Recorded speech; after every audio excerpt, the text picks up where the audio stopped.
Well, good morning, everybody. And I can see from the expression on your faces that the microphones and everything else is actually working. What I'd like to do, first of all, is introduce myself and introduce the panel, and to welcome everybody here to what I hope is going to be 70 minutes of a really important discussion involving our inspiration panelists, but also those of you who've actually come along to the session this morning. Because we all feel, those of us who are actually involved in how to get to where we need to be by 2030 on the Sustainable Development Goals, this is such an important cross-cutting agenda, and we need to have this discussion at the very start of this three-day wonderful exhibition here in the Exhibition Centre. So my name is Joan Walley. I'm the Honorary Chairman of the Aldersgate Group, and prior to that I chaired the Environmental Audit Select Committee in Parliament from 2010 to 2015. And like a lot of retired people, I'm spending my time trying to get across the urgency of now, the urgency of getting this environmental agenda translated into action, particularly in the whole area of housing and the built environment. The session, we're going to have 10 minutes for each panellist, and I'm going to keep you very much to order if I'm able to. And I'll introduce the panellists for everybody. First of all, we've got Simon Lewis, who is Professor of Global Change at UCL, co-author of the book The Human Planet, and going to give us the bigger picture, if you like.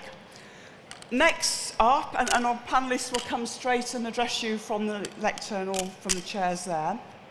Next up is Julia Hawkins, who's the Communication Director at Bioregional.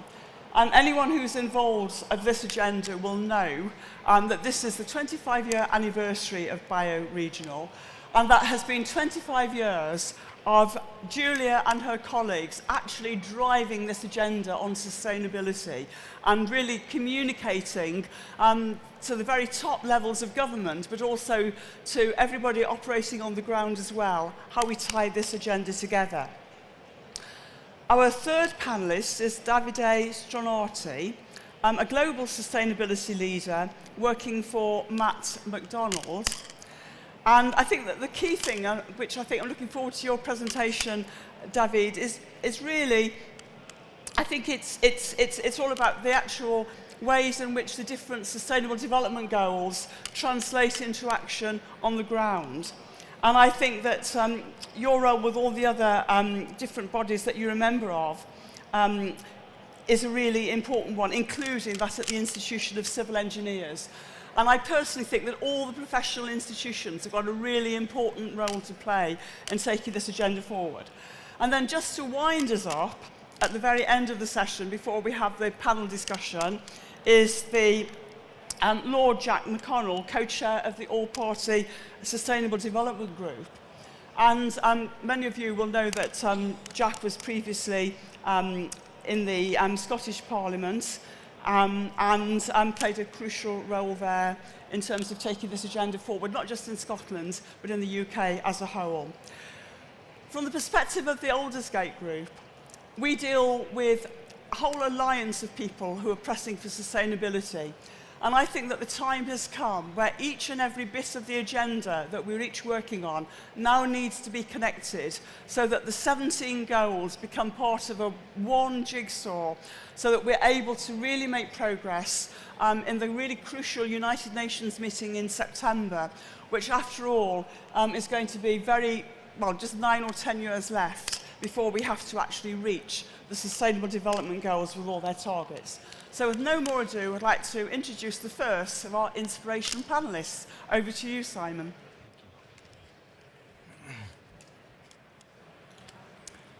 Thank you very much.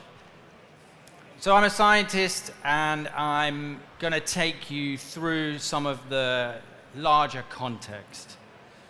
So humans have produced enough concrete to cover the Earth in its entirety in a layer 2 millimeters thick.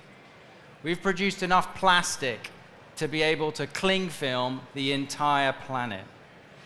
If you weighed all of Earth's land mammals and put them all together, you'd see that the weight of those, about 30% of the weight is us, humans, 7.6 billion of us.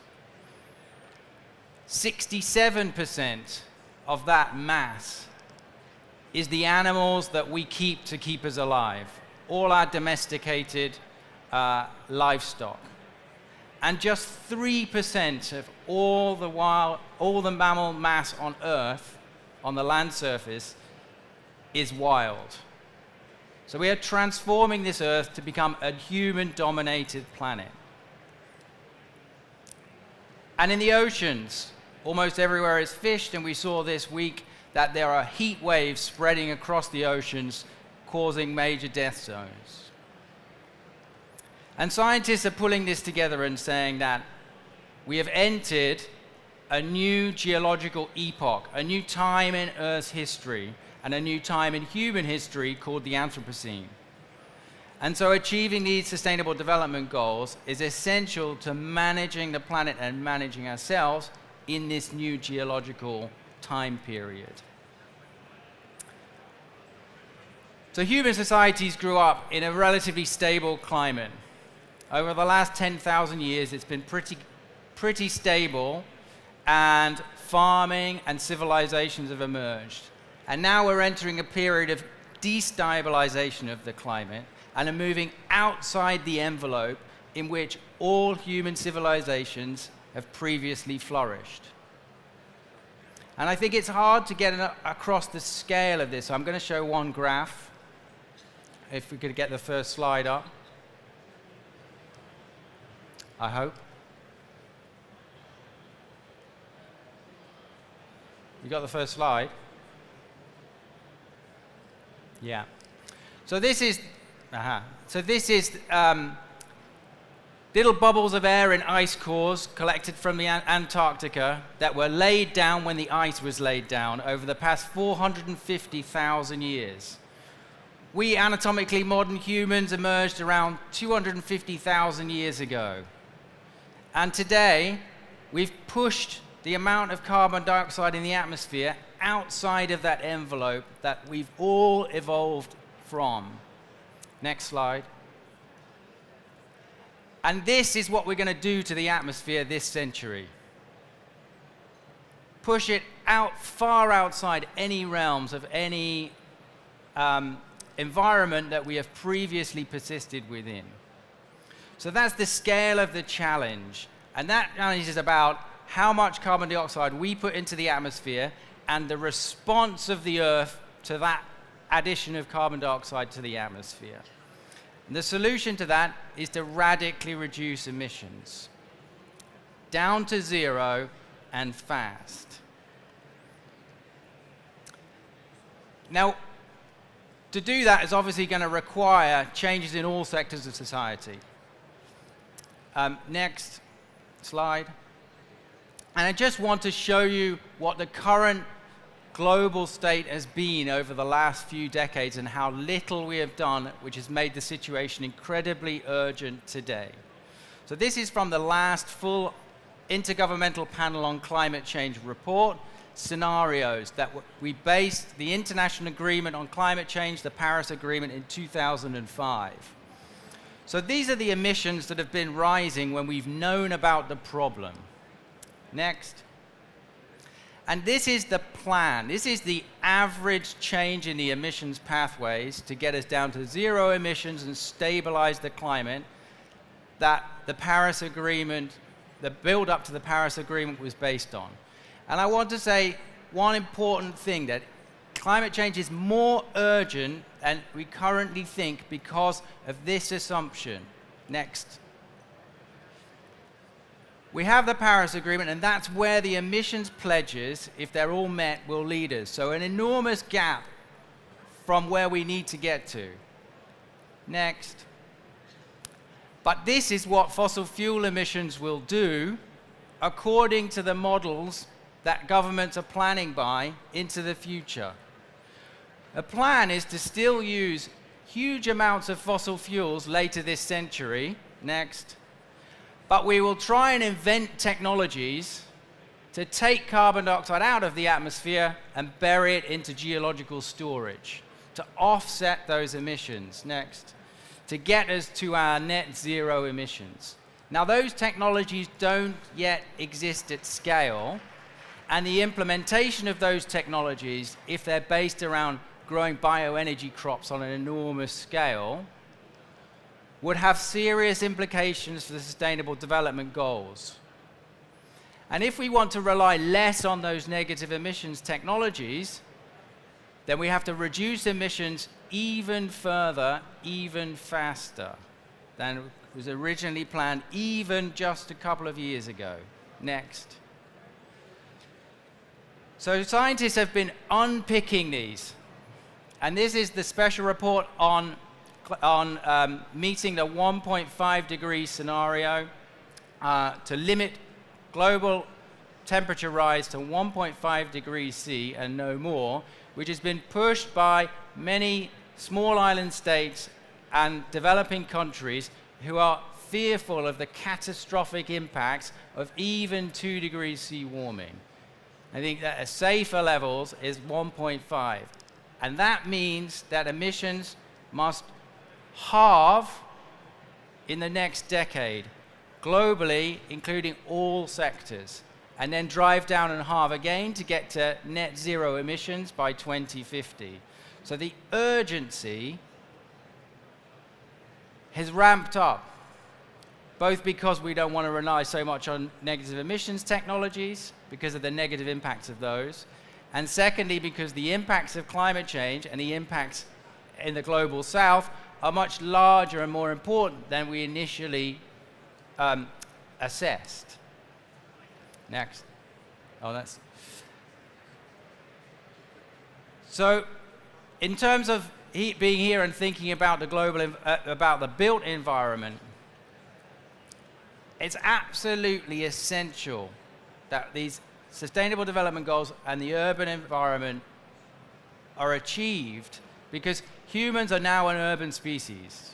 For all our time until the last couple of decades, we were a rural species, we're a farming species. Now we're an urban species. The majority of humanity lives in urban areas. And these urban areas can be reconfigured to cut emissions in other major sectors like transport. And it's going to require leadership from people like here in terms of developing new technologies, pushing for regulation to get buildings at zero emissions and to get transport emissions down as fast as possible, and political will and popular movements to drive that political will. So I'm really happy to be here and try and set the scene for this really important discussion. Thank you very much. Thank you, Simon. Hand straight over to Julia. Well said, thank you. Wow, that was quite a sort of salutary talk. So when I was asked to do this talk at futurebuild, I thought I'm going to be standing next to an eminent climate professor, a lord, a leader in the sustainable built environment, and Joan Walley. What do I have to offer? Well, number one, I offer the fact that I'm a human being and I'm really worried about what's happening to this planet. I mean, we had wildfires in the UK last week. I mean, that's just bonkers, right? I'm getting more worried, and I want to do something about it, so that's why I'm here. But the other important reason I'm here is because I've spent the last 15 years or so working in sustainability communications. So my job at Bioregional and previously has been to pick out the nuggets of gold in what's often a very challenging and complex landscape. So I want to do that today. I am here to bring you hope.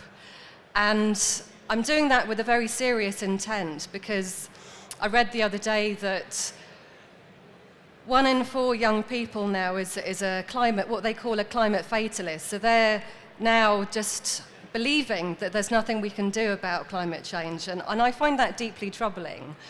So I'm channeling Christiana Figueres, one of the guiding lights of the Paris Accords, who calls herself a stubborn optimist, because she rightly believes that this is the only choice we have. We have to be optimistic, because if we're not, we may as well just give up and go home.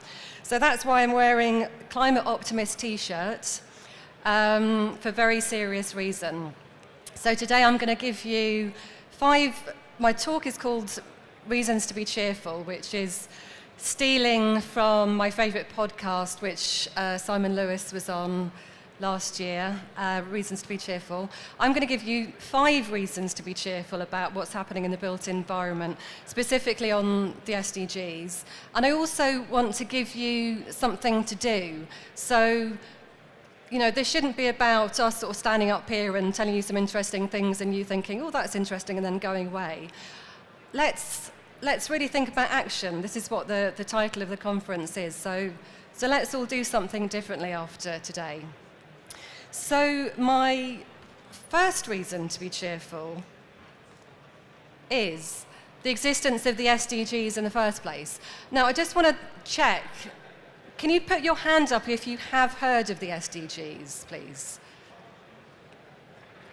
Okay, that's good. That seems to be pretty much everyone in the room. I'm not going to test you on the names of all the goals or the targets. So we all know 17 goals, 169 targets. I mean, this is quite a sort of a challenging thing for people who work in communications to try and get across and inspire people about. But that was a really big achievement. So that's my first reason to be cheerful, and I won't sort of talk too much in too much detail, other than to say, the SDGs these are the things that matter. So whether it's looking at biodiversity loss, whether it's looking at modern slavery and supply chains, whether we're looking at climate action, circular economy, well-being, it's all in there. This is pretty comprehensive. So my second reason to be cheerful is the existence of a report that came out last year called Measuring Up. So this report was produced by a network called this is again a very challenging name, the UK Stakeholders for Sustainable Development. Let's try saying that after you've had a few beers. So, but this network, which Bioregional worked with WWF and Stakeholder Forum to set up, and now has more than 100 partners, a great network of organisations all working to drive forward the implementation of the SDGs in the UK. They produced this report.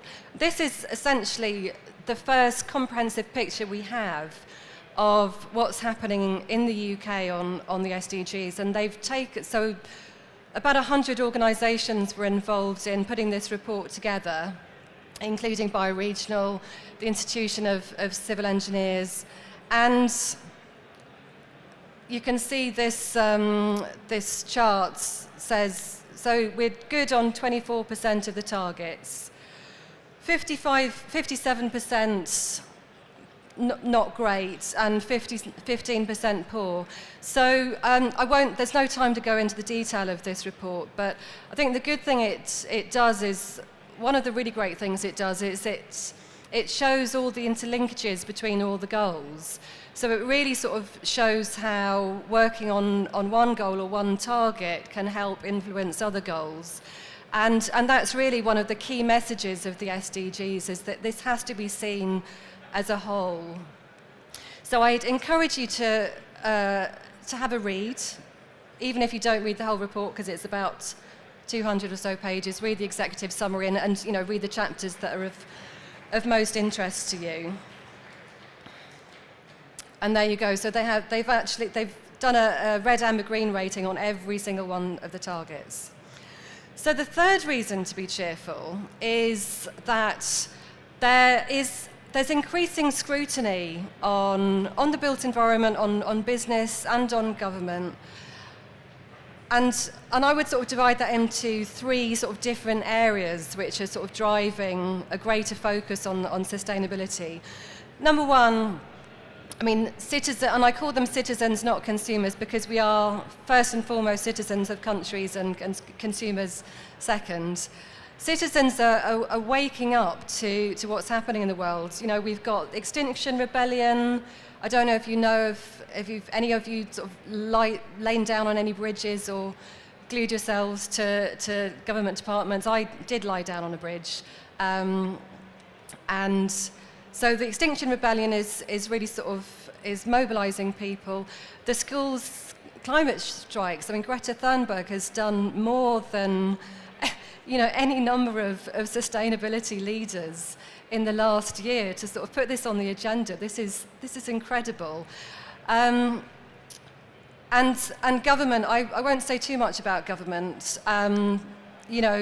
I think this is a very mixed picture.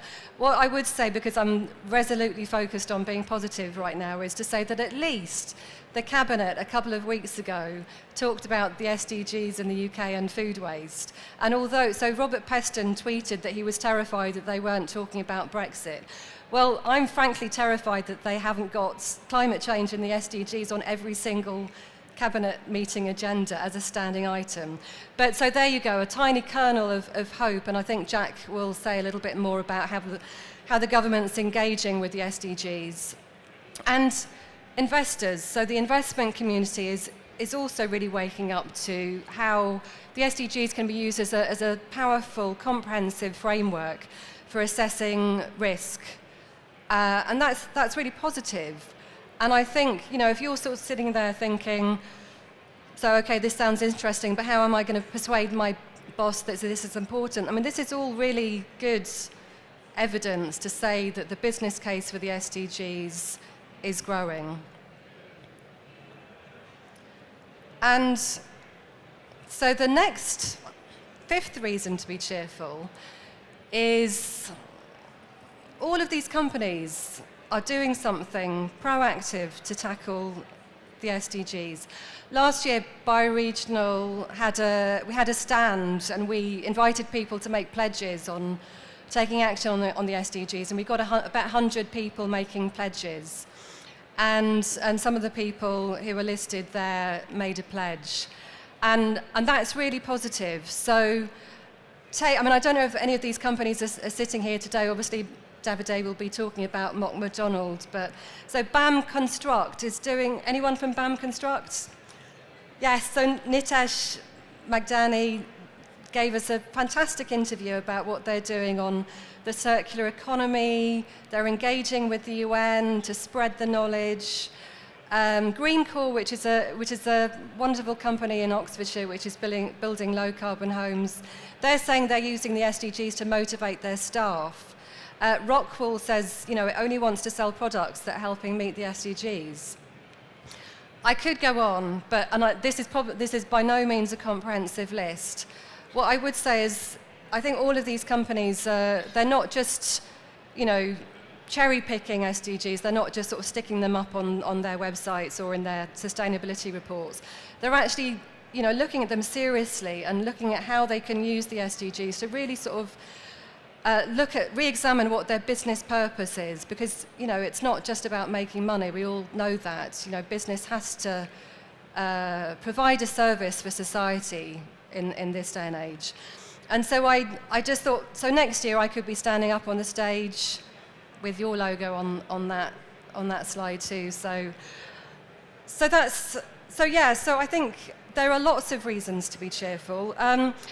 One thing I'll say before I finish is that many companies have said to us, well, aren't the SDGs just for governments? And we don't know what practically we can do to implement them. So Bioregional, being a helpful, sort of practical organisation, have responded to that, and we've produced our own guide for what you can do to implement the SDGs, whether you're an architecture firm or an engineer or a construction company. We've actually taken all of the targets that we think are most important for the built environment, and we've come up with some suggested actions on those targets. So there's about 56 targets that are really important for the built environment. And it's on our website for free, and I've got some flyers.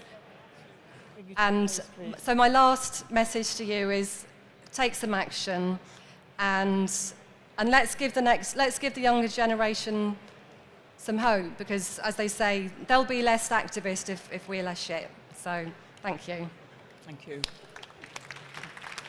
Okay, do you want to go straight up? Over to Davide. Thank you. Thank you.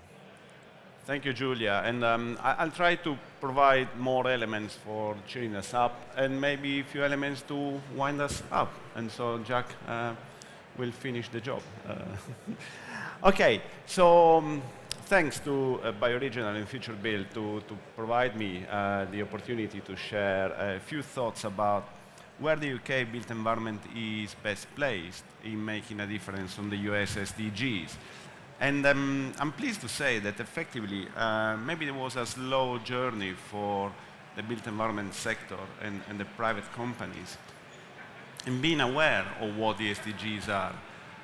But very recently, I could see that there's a great willingness, generally speaking, in embracing all of them, because everything is important. So you said about motivating people and motivating colleagues. SDGs are there definitely to motivate all of us.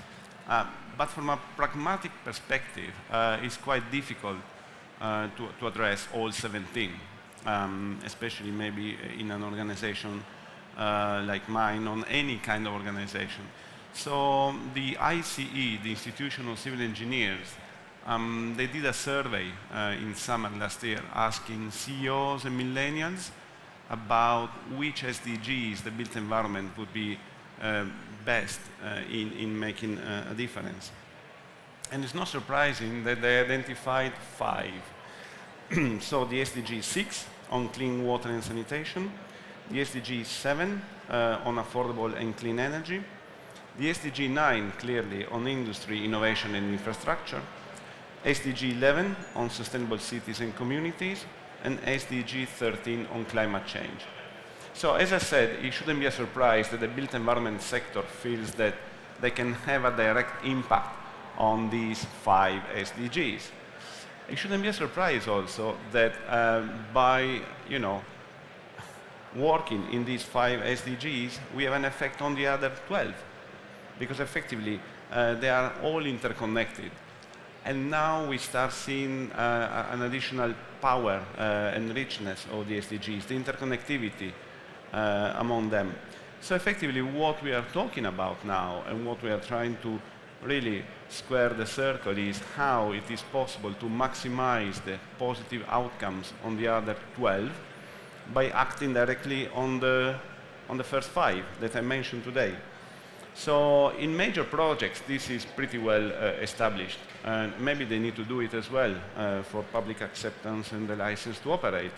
I think the problem is on the minor interventions where potentially there isn't such a wealth of knowledge and resources as well.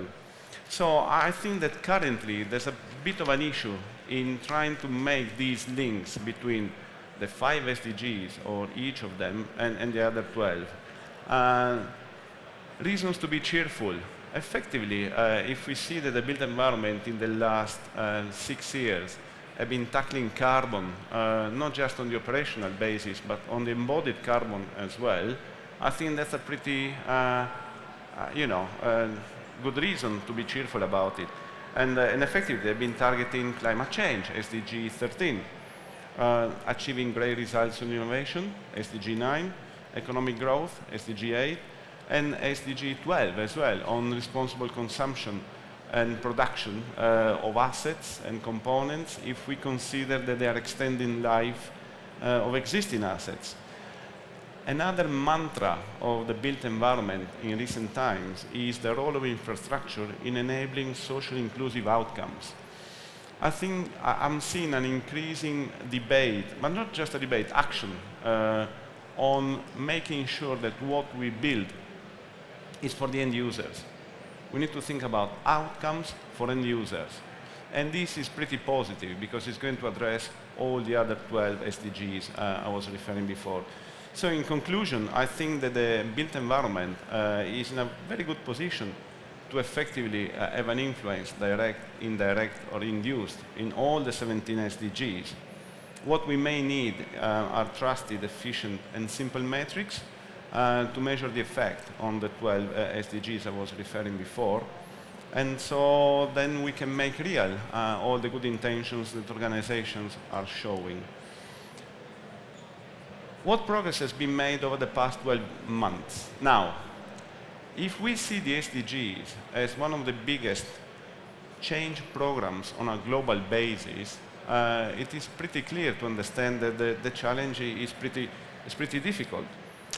Because in order to make a change and to embrace them, we do need to have time, effective communication, and some headspace to digest them. And in recent times, especially in the UK, we've been focused on other issues, I think, on a political and public agendas. So what I'm trying to say is that I think, as all the change programs, there is a phase of awareness, acceptance, and taking action. I think we are in a good position because we are aware of the SDGs, we accept them. What we may miss is about taking action, but it's coming, So I'm pretty positive on this.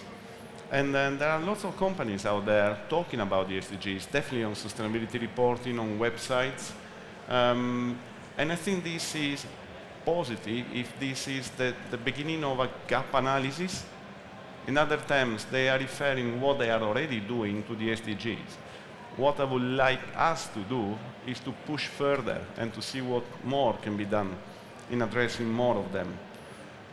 I think the Environment Agency is taking a leading position on this because in the last couple of years, they've been pretty strong on embedding the SDGs in their dialectics and narrative, and very recently, also they want to embed the SDGs in their decision-making process, which I think is really going to the heart of what the SDGs can unleash.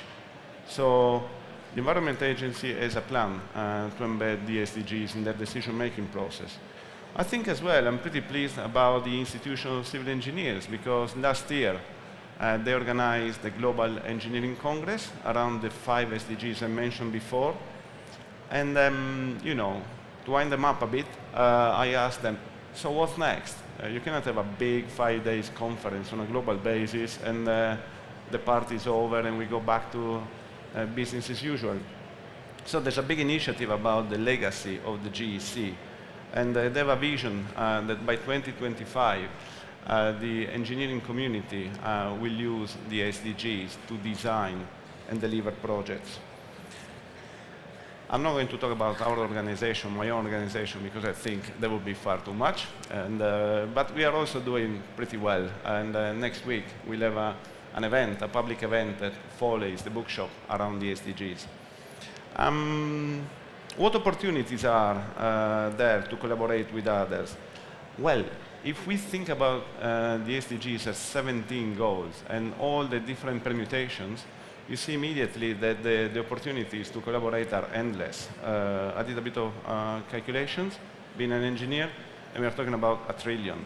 But to be much more focused and pragmatic, my suggestion is joining efforts with existing organizations that are already working on the SDGs. Can be the UK SSD, the Global Compact, with the UK network, the ICE, and even the government with their VNR, the Voluntary National Review publication and progress.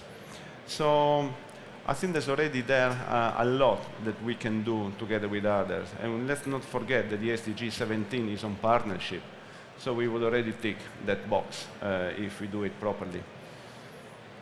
I think that last point that I would like to make, that I was asked to make, is also what I will do on an individual basis in order to promote the SDGs and what the UK government commitments are.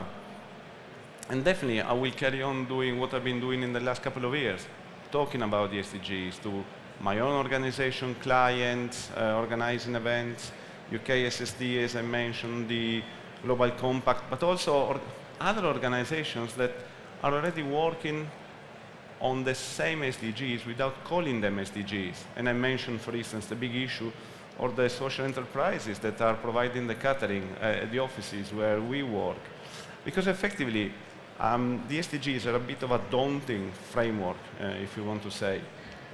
But there are lots of organizations that are working on protecting the environment, defeating, if possible, or challenging the current inequalities, all kinds of inequalities. So my suggestion, if we want to address the SDGs, is pretty much to support them in what they are doing, even if they don't call their objectives and missions SDG, whatever number it is. So let's support all organizations that are working in the SDG areas and not. Thank you very much indeed, Davide. So our last panellist is Lord John McConnell, and I think we've gone from the bigger picture to specific issues, and I think now we want to really hear where the House of Lords and the House of Commons and our government are on the domestic part of this agenda as well. So over to you, Jack. Can I speak from here? Is that okay? Good morning. I don't want to repeat anything that's been said by the other speakers. I think you've heard enough about the urgency of action on climate change, and I would add action on global poverty to that. You've heard a lot from Julia about the work that's going on at grassroots level, but also in national organisations in the UK to raise the profile of the SDGs and to start to implement commitments. And you've heard something of the work that's going on in the built environment, which is crucially important as well. I would add maybe just a couple of examples to that. I am aware of a FTSE 100 company that is currently discussing and almost certain to agree within the coming weeks to put 4 of the SDGs in their management bonus system for the next 3 years. So their senior managers will not receive their annual bonuses unless the company has contributed to progress on those 4 SDGs. And I think that would be a major step forward for a very significant UK company, perhaps to lead the way in that field. And last week in Parliament, I chaired a session on the built environment involving the 5 professional institutions, the civil engineers, structural engineers, the planners, the chartered surveyors and the architects, along with the UK government and the Prince's Foundation, where we discussed collaborating across the Commonwealth to ensure action on the SDGs for the built environment, tackling these massive challenges of urbanisation. So I think there is progress, and there are lots of individual initiatives, but I want to provide a little bit of an overview as to where I think we need to go this year to step up the pace. The SDGs are very different from the Millennium Development Goals for 3 key reasons. The first is that they are for everybody, everywhere. The objective of the SDGs is to leave no one behind. They are universal in their design and in their application. They are not part of a north-south relationship in the way that the Millennium Development Goals were designed and the way that they were enacted. So that means that they're for everybody, everywhere, including inside the UK, as well as throughout the rest of the world. They affect our domestic policy as well as our international relationships. The second key difference is the strategic nature of the SDGs. The MDGs didn't even mention peace and justice. They didn't really relate directly to the international negotiations on climate. There was no economic empowerment. There's no economic strategy integral to the MDGs. The SDGs really tackle these fundamental causes of global climate change and of global poverty. So they give us an opportunity to tackle the causes as well and the solutions, not just put some sticking plaster on global challenges. And I think that's critical to what we as the UK need to be doing in this coming year. Because the third thing that was different is that we're not going to wait 15 years to see if people are making progress and find at the end of that, as we did with the MDGs in 2015, that no country affected by conflict or fragility anywhere in the world met any of the MDGs at all. Not one country, not one MDG. We're not going to find that at the end of 15 years this time. There's a process called the Voluntary National Reviews that builds reporting, measurement and accountability into the system for the SDGs. And that means that we have an opportunity to affect and influence what our government is doing, not just sit back and wait and see what happens. And or wait for our Make Poverty History moment, as we did perhaps back in 2005. This year, the UK will present its first voluntary national review to the United Nations in July. This is the opportunity for the UK to say where we are we making progress or are we not? And I hope accurately, as the Measuring Up document that was so ably published last year started to do, but also say where we're going and how we're going to make more progress over the next 11 years than we've made over the last 4. Because frankly, I think since 2015, although the UK government was central to agreeing the SDGs, although the commitment was firm and strong, the action since 2015 has been substandard. Now, perhaps the government is slightly distracted, and the opposition, everybody, is slightly distracted by one other significant issue that affects us all just now. But that's not an excuse for no action on these SDGs. And this year, the fact that the UK has to publish a voluntary national review to the UN in July means we have an opportunity to influence that review and influence the commitments that will come afterwards. And I want to very briefly just touch on 6 things that I would like to see in that review. The first is we need to have a cross-government departmental approach to implementing these SDGs. It is not enough for the Prime Minister to do what she did 2 weeks ago and wear the badge at as she was making a statement on Brexit in the House of Commons. That's welcome. It's a sign of commitment. But we need a cross-government committee so that every department, every ministry is committed to action and is reporting back on that action and working together on delivery. Secondly, we need a proper engagement with civic society outside of government across the UK. Some kind of board or forum in which government and everybody out there who can not just influence but help deliver the goals can be part of the solution and not excluded from the discussion. Thirdly, I think we need an annual report. So the UK, like every other country, is committed to reporting to the UN every 4 or 5 years as part of this 15-year cycle. But I think inside the UK, there should be an annual report, publicly available, publicly accountable, and debated in Parliament, giving us an opportunity to measure up the UK's progress, but also ensure that further commitments are developed as the 15 years go forward. The fourth thing I would suggest is we need a forum that brings together government at all levels in the UK. This is not just an issue that needs to be tackled, I suppose, by all of us as individuals or by government at the centre. We've got devolved governments in Edinburgh and Cardiff and Belfast. We have local governments, city mayors. We have all sorts of public bodies out there that should all be pulling together in order to help deliver these goals. And no level of government should be excluded from that process or excused from that process either. Fifthly, we need a business forum.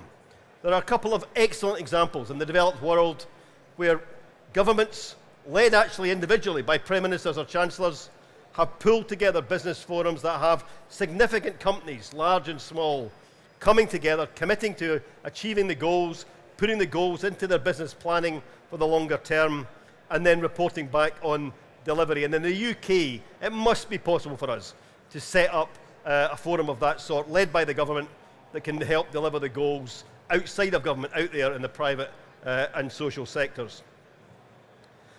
And then finally, we need to make sure that our international commitments match up to these goals. One of the saddest things of the last 4 years is that when the Department for International Development agreed their new bilateral programs and multilateral programs around the world, one of the biggest spenders on development, of course, in the world today, we didn't put the SDGs at the heart of all of those programs.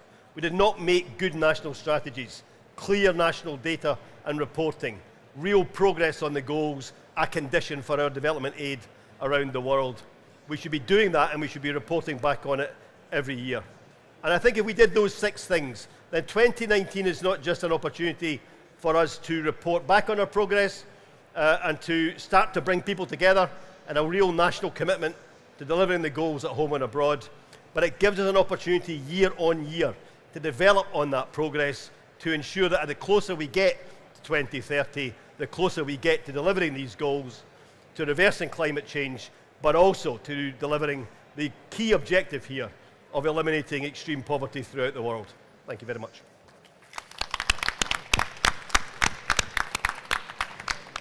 Well, thank you very much indeed, Jack, and to all our panellists. We've gone from the global to the very specific direct things that we now need to do. And what I want to try and get a feel of from the audience and from our panellists is we're talking about increased ambition. But what I'd like to do is just get a feel of what it is that's actually stopping us from having the ambition to be able to go at the pace which we now know from, not just from the contribution we had at the very beginning, but we all know that we need to really step up what we have to do. And I just wonder if I can perhaps just ask our panellists one sentence, no more, and then I'll open it up. What one thing could we start off by doing quicker, better, in a more joined up way? Simon? One thing. What, just one thing to start with. On SDGs or on SDGs? I mean, it's clear that forcing people to report makes them act. Yep. So I think that, if you mandated companies in their annual reports that they must not only show about their carbon emissions, but they must also show what their plan is and how they're meeting that plan to achieve the SDG goals that are relevant to that business, then you would see a lot of action. Okay, that's great, because I'm reminded of the way that we've had equality reporting, and in terms of women in higher jobs and Yes. so on, and the pay difference. That's one suggestion. Thank you. Jackie? Julia. Sorry.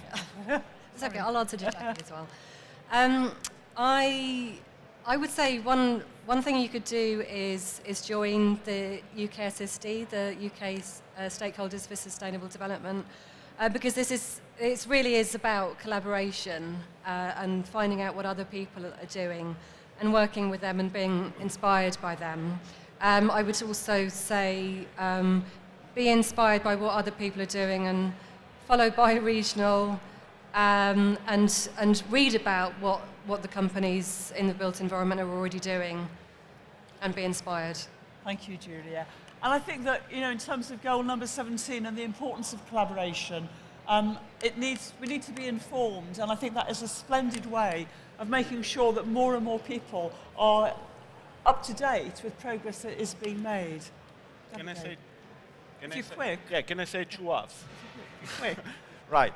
So I think that the first half, which is a big one, and I'm coming from the private sector, let's say, is all the concerns about the uncertainty that we are really living on a day-to-day basis, and also in the medium and long term about what's going on, not just in the UK, but globally, generally speaking.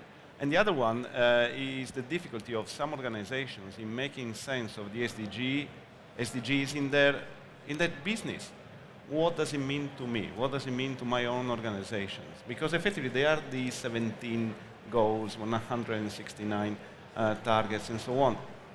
Wow, that's mind-blowing. I mean, why me? And also, how? What does it mean to me? How can I embed them in my business strategy? Okay, so that would link to the reporting as well, wouldn't it? Jack? Yes, I agree with Simon. I think reporting is absolutely key, but you have to have something to report on. So I would ask every organisation you're ever in contact with, what have they got in their long-term business plan that contributes towards the delivery of the SDGs? How are they building the SDGs into their long-term business planning? It doesn't matter if the organisation is voluntary or private sector or public sector. Absolutely everybody can play a role here, and if they're going to be sustainable in their work, they should be playing a role. And then I would ask them to measure what they achieve towards it. But let's get the business planning of every organisation in every sector to have the SDGs at their heart. It is shocking, not just how many companies that don't have a basis of the SDGs in their long-term business planning, but to me it's even more shocking that almost every public organisation in the UK doesn't have this in their long-term business planning, and many organisations in the voluntary sector who should know better have not done it either. And you should be asking every organisation you come across why you're not doing this, when you're going to do it, and how you're going to measure it. Okay, so I'm going to put you on the spot now, Jack, and I'm going to ask you, the debates that you've had in the House of Lords on the Sustainable Development Goals, how much pressure has been put on government to make sure that the single departmental plans in each and every government department, whether it's DEFRA, Home Office, that would then local Department of Communities and Local Government, how much are you to what extent are you satisfied currently that each single government departmental plan has this embedded in it? Well, I think this has been one of the frustrating elements of the last 4 years.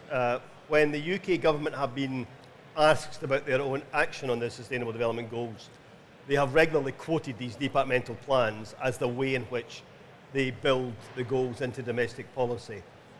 They've also promised to put a senior civil servant in every department as having the clear responsibility for delivery on the goals, and that part of the departmental plans. Neither of those two things have happened. There are significant departments that don't even mention them, and there's still not a list of the senior civil servants who have that key responsibility. So in recent times, 2 different committees in the House of Commons have raised this issue again, asking for this to be implemented. We are hopeful, though, and I'm a bit like Julia here, I'm an optimist.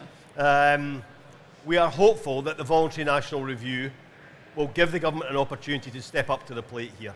They've let us down badly over the last 3 years, but I think if they use the VNR to move forward and they do some of these things, then the next few years can be much more productive. Okay. We do have to report back. We're talking about reporting. We have to report back from this conference session to futurebuild. Is there any support in the audience here that we should make that point about putting pressure on government for the single departmental plans to have this resource and facility? Would there be support here for us to take that forward as panellists? Please raise your hands if you would support that. Okay, anyone who would not support that? Okay, well that's a start, so thank you for that. Now, can I bring it down to where you are all at and the work that you do, whether you're in the private sector or whatever sector you're in, public sector or whatever. We talked just now about, at the start, in answer to Julia, that nearly everybody here had heard of the Sustainable Development Goals. Can I then ask you, if you'd put your hand up, if you're satisfied that from what you know about progress on the Sustainable Development Goals, that is embedded in your own organisation's business plan to your satisfaction? Wow, we've got 2 exemplars, and congratulations to the 2 people here. Would you like perhaps just to share with us what you have done on this? Do we have a microphone? Thank you. So I'm Martin Pike. I'm the chairman of Green Core Construction that Julia mentioned earlier. I mean, we have the SDGs within our annual report and within our business plan, and we're always looking to use them to prioritise what we're doing. Can I put something out there as well, though? You can. I find this sort of discussion quite frustrating, and I'm going to tell you why, because I might as well. And it maybe comes back to Simon's point, really, about the urgency of CO2. I just do not understand why we do not talk about carbon footprint in construction more. And it's all about emissions. So you've got buildings like the Bloomberg building winning a prize for sustainability when it's built out of concrete and steel and glass, and the materials have been transported across the world. Yep. I just do not understand. I think we're entirely complacent in the construction sector when we think that we're making progress on the SDGs or carbon dioxide in particular. I just don't understand. In finance, a pound today is worth much more than a pound in 20 years' time. CO2, it seems to be that it's okay. If we save some emissions in 30 years, that's okay. It's not okay to have a huge carbon footprint. And I just don't understand why we're not talking about that more. I would like to refer the audience to that, in terms of your excellent point there, to the response that REBA made to the Climate Change Committee's report just last week on the housing sector, Fit for the Future, I think it's called. And they made exactly that point, that why are we not spending the money now and not investing for the long term? And certainly back in Stoke-on-Trent, I've just been in talks with a developer who are in receipt of housing investment funding from the government. And there's no way that I can get either the local authority or the developer to do anything other than adhere to the minimal standard of eco-design, because it's not profitable for this developer's business, rather than take the whole life costs of construction. So have we got any suggestions as to how this urgency with which we need to invest now could be taken up? Microphone here, please. I think you mentioned the word profit. Profit drives everything in business. Profit, shareholders, and share price. And what I don't understand is why the UK can't sit down like other countries, including France, and set a proper, realistic carbon price. That would make people wake up and look at their carbon footprint. And if they didn't, the carbon tax could go into investment in doing something about this country's carbon footprint. Okay, we've got a very little amount of time in which to formulate our 3 recommendations to take out of this. Is there support for, if you like, intensifying carbon reporting, particularly in the post-Brexit, whatever the post-Brexit UK might be like? Is there support from people here to flag that up as an issue? Could you raise your hands if there'd be... Who would be against? Okay, well, I think that there's a consensus there. Maybe we can flush this out a little bit more detail. Okay, we get a bit of a panel discussion and from the audience. Are there issues that you think are absolutely so frustrating, as well as being optimistic, which we have to be, but we need to flag up these frustrations as well? Microphone here, please. Thank you. You're doing a wonderful job with the microphone. And if you're trying to catch my eye, can you just raise your hand so I know where to place the microphone next? Thank you. Sean Curtin. I'm a surveyor and in various citizens groups interested in sustainability. Everybody in the panel has enlightened us and gives information about the dire nature of the current situation. And I hope that the panel can expand on the forums that Jack mentioned, because I really do think that we need some kind of group or some kind of body that incorporates the political or the various citizens groups, mayors, regional authorities that reports and does something so that it's in the news and it drives the media. Now, you asked me what is frustrating. Well, when I listened to Julia's Reasons to be Cheerful, the first thing I thought of was that Ian Dury smash hit 70s song. One of the lines of it is too nutty to be naughty, and that made me think of, we get to politicians that deny there is a problem. There's no climate change. Look at the President of America. Recently, the meteorological freeze that we had in Chicago, Trump was tweeting, "Where's global warming now? Ha, ha, ha."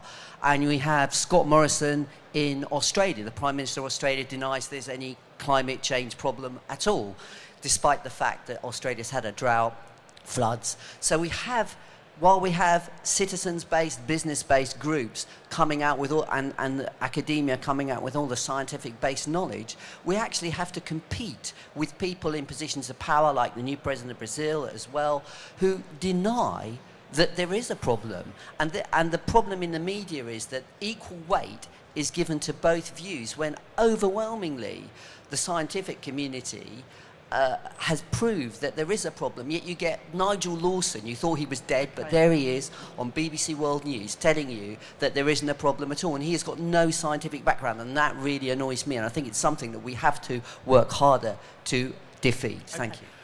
There are, I think, a couple of things there.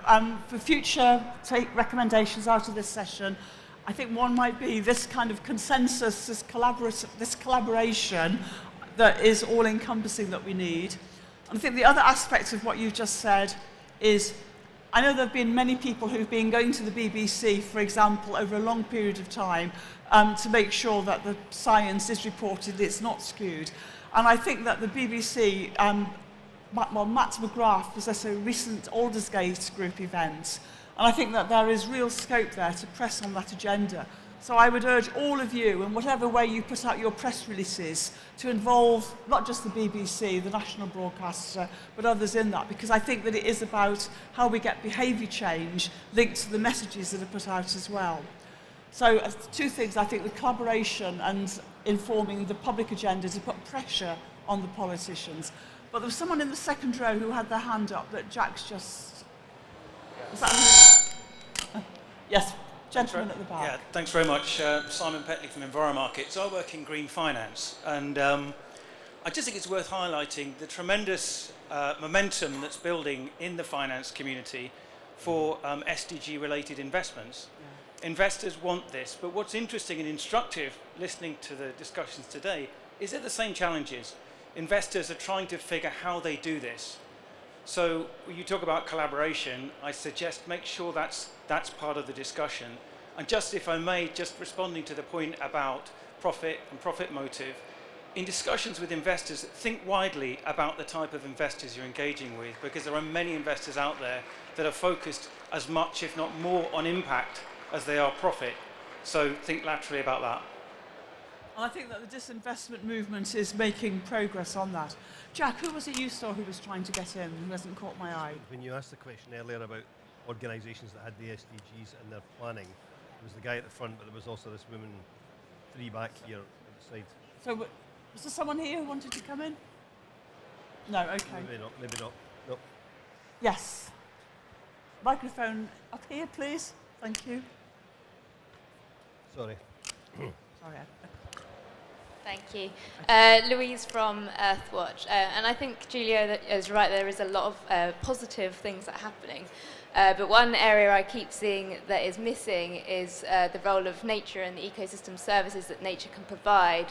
So in the solutions that, and the focus from investors, from businesses, that piece of the puzzle is often missing. So yeah, I'd be interested to hear thoughts on how that can be brought more into the fore for the agenda to deliver on these SDGs. Because it can hit, so many of the SDGs can feed into with nature-based solutions, and that can bring many benefits for health and well-being, life on land, sustainable cities. There are so many. So yeah, I'd be interested to hear more about that. Thank you. Okay, anybody else? I'm just looking. Yes, there's 2 very quick contributions from here and here on the front row, please. Hello, yes, I'm a planner in Kent, and one of the things that we get frustrated with is the lack of regulation and national policy to deliver these goals. We were on a trajectory about 15 years ago to have 0 carbon new homes by 2015. We had Code for Sustainable Homes, and it featured in our development plans, but they've gone by the by, and there's no commitment to the national level. When you're faced with house builders who have a national agenda of boosting housing supply at any cost, it's very difficult to counter that with needs to address these goals. So we really need to get back on track. We need to have in the building regulations, we need to ratchet it up so we do achieve 0 carbon new homes. We had it on the agenda 15 years ago, so clearly we should be able to do it again now. Thank you. I was very proud to be an MP in a Labour government that had it on the agenda. I couldn't resist making that point.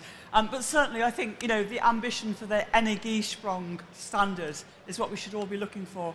Yes, on the front row, and then the last one will be at the back, and then we're going to wind it up because we've got 5 minutes left. And just a quick question on government leadership and political leadership to the panel.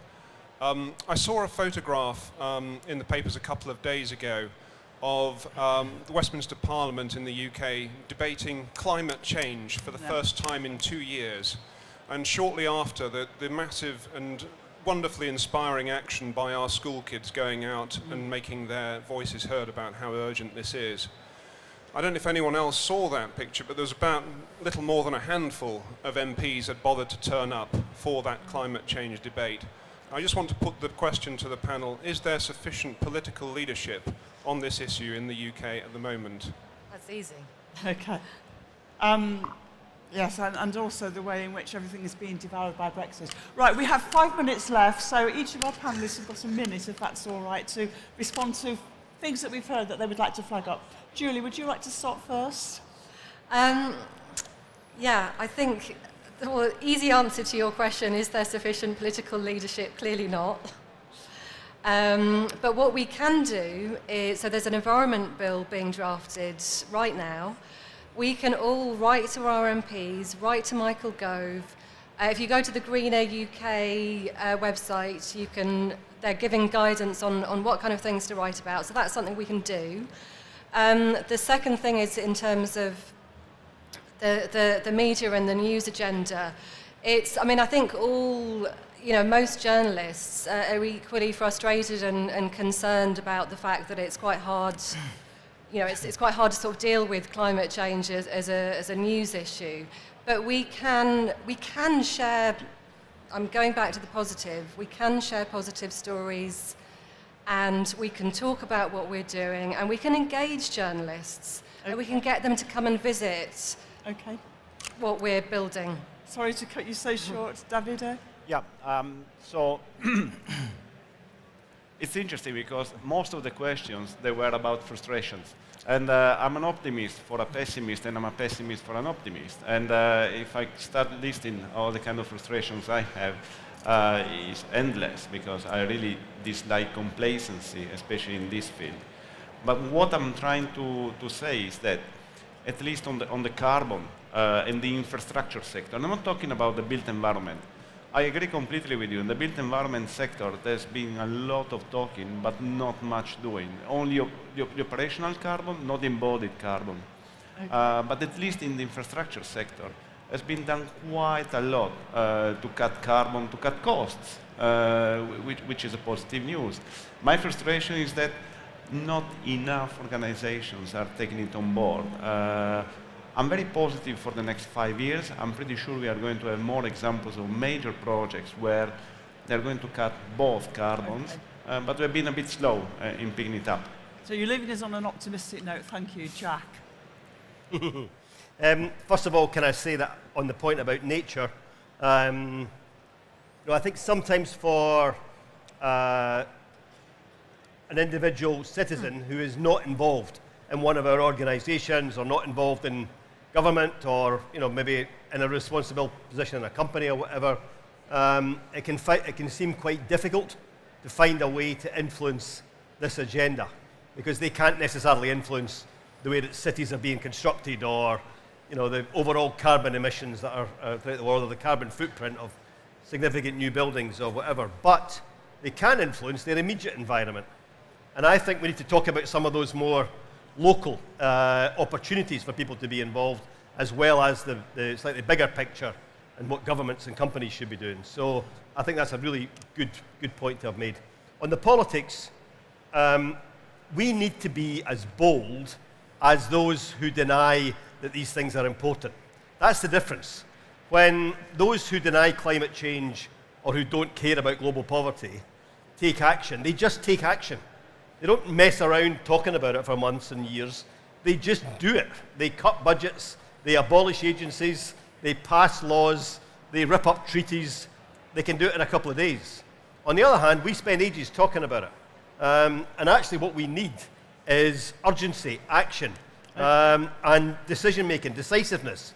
Okay. And we might occasionally get it wrong, but if we were as decisive and as urgent in the way in which we take forward the opportunity that's here, this is an opportunity to make a real difference using these goals, then we could counter that international challenge of those in other countries who are leading us down the wrong path.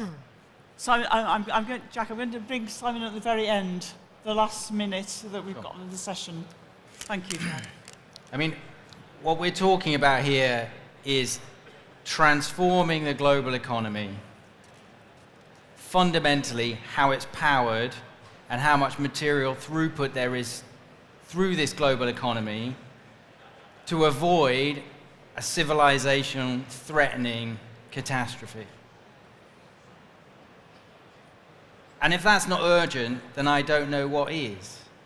But for me, this particular historical moment now is actually quite liberatory. So we see the school strikes. We see the Green New Deal debate in the US. You go to Extinction Rebellion, like I went to with my daughter, and everyone's talking about it, saying, why aren't we all talking about it? And now we are. Mm-hmm. About the scale and the urgency and the need for serious political intervention and change.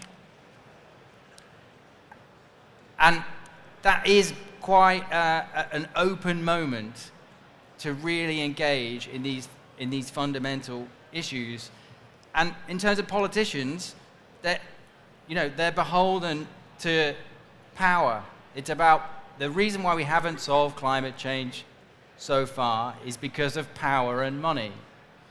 And the only thing that people who don't have power and money, ordinary people like where I grew up, and ordinary people in the room, is banding together. So those people who are out on the streets and the political movements to force politicians to change, now is it's a moment, and we need to all get behind those people out there saying, let's do it, and forcing politicians not to say everyone should do some nice reporting, but actual regulation, so that everyone has to comply to move towards the kind of future that we'd all like to see. Thank you. And as you can see, Simon, our time's up. We have to wrap up. I think we've lived in the moment. We've come across that time barrier. Let's make sure when it comes to 2030, we have gone away from this conference session, taken the actions so that we don't end up running out of time, by which time we have to have agreed the 17 Sustainable Development Goals. It's been a great panel, been a great audience. Thank you very much indeed, everybody.